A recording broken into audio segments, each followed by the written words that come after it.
Okay, so this is part 2. So about our dearest Lord Yeshua, He telepathically told me when I spiritually awakened, talagang una niyang sinabi was, you know what, they used my name in vain. They really did. Ang dami nilang binago. He kept on telling me that. And even in Divine Mercy Shrine that time, when I spiritually awakened, kasi punta na kami dun ng husband ko, we were already, we were already pilgrims, devotees there for many years. Since I awakened, around 14 years, about 15 years. Yeah, thank you, Lord Yeshua. So, yeah, there's my Divine Mercy. Divine Mercy that time, the shrine in El Salvador, merong one of my namin doon, pagpunta namin doon. There were, kasi marami pa that time, sa labas ng Divine Mercy Shrine, maraming mga tindahan. Siguro, I don't know if nagre-rent, they're renting or something.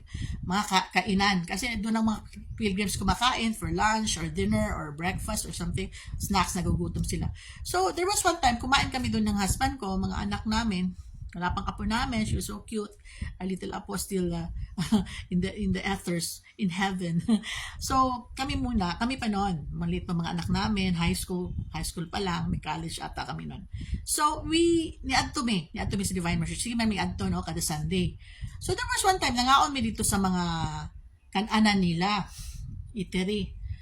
Dito sa gawa sa Divine Mercy Shrine, di ba puno man to katong mga nakaadto sa Divine Mercy Shrine. Nakita mo gini ninyo na sa una naman to mga kananan dito, di ba wala pa to ilang kantin nga dako. So, nangaon mi dito. Then naay isa ka painting namo diri. Okay, pakita ha. Wait. Kana, okay? Kana nga Divine Mercy nga painting. Gipalit namo, okay? Okay. Kato siya. Okay, nato sa mong room diha, situated. Gipalit namo to ato nga kananan sa outside Divine Mercy Shrine mismo. Katong mga eateries dito, katong mga kananan. So, katong tagiyan naman po dito ata. So, kani akong sa akong likod na Divine Mercy painting, this is actually, it's just a, ipaprint ako na sa akong husband, my beloved husband, many years ago, pag spiritual awaken ako, ang naging devotees na sa Divine Mercy Shrine, because of my gift, kana sa computer na siya, ako na nang gipili sa online sa Google, gi-Google na ako, and then gipa-enlarge na mo, gipadako. So, okay, kani siya. And kato siya, kato nga painting among gipalit. Kato gipalit yun mo. We bought it for around siguro 1.5 ato nga time. 1.5 to 2K ba? To ba sige hangyo na mo tumala. Oy, ami per silang, okay. Super paliton gyud kay Ostra good, painting good to. So, of Divine Mercy, Yeshua, Jesus. So, we bought it. And then, nakakaon mi dito. After we ate, nagpalit pa mga foods nila, mga baon-baon. Pag uli na dito sa balay, sumakit ang tiyan namin. I remember it really well.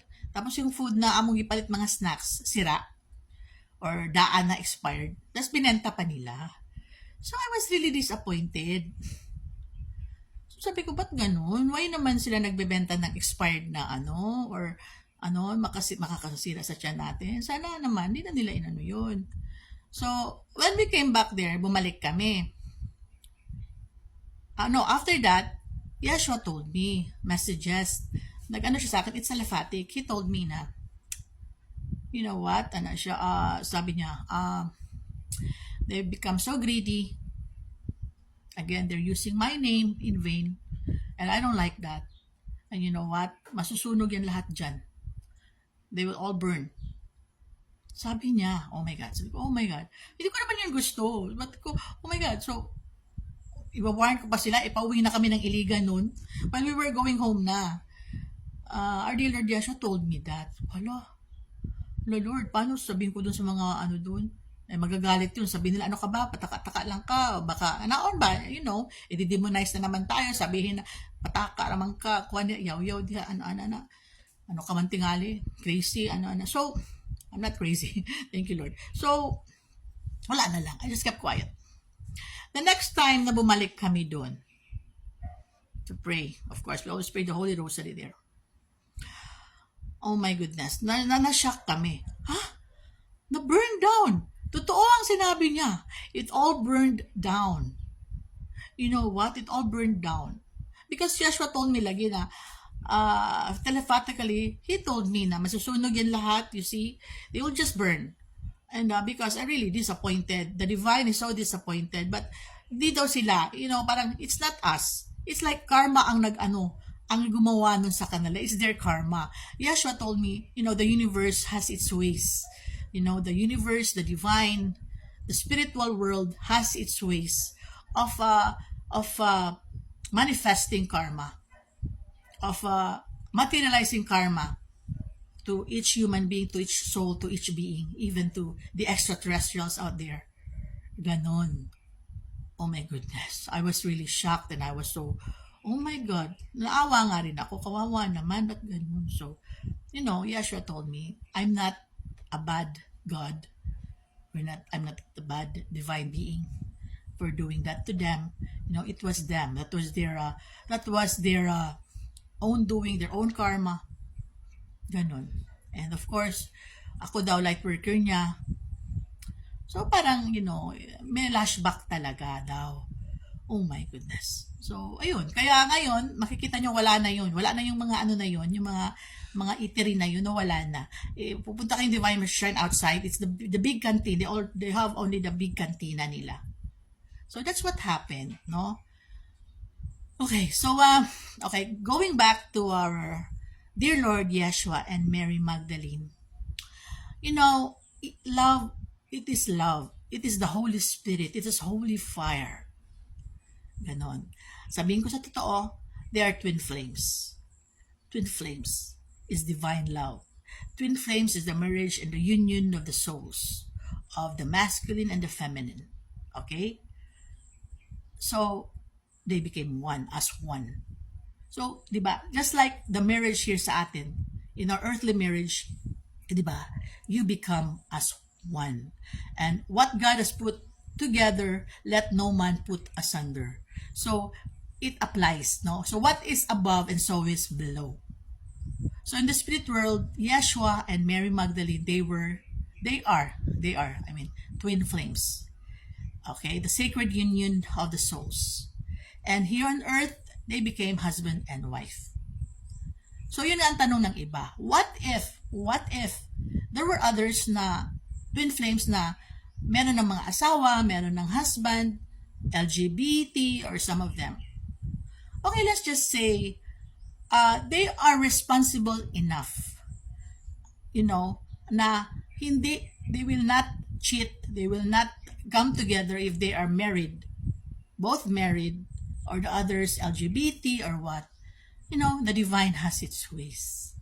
And still mahal pa rin nila ang kanilang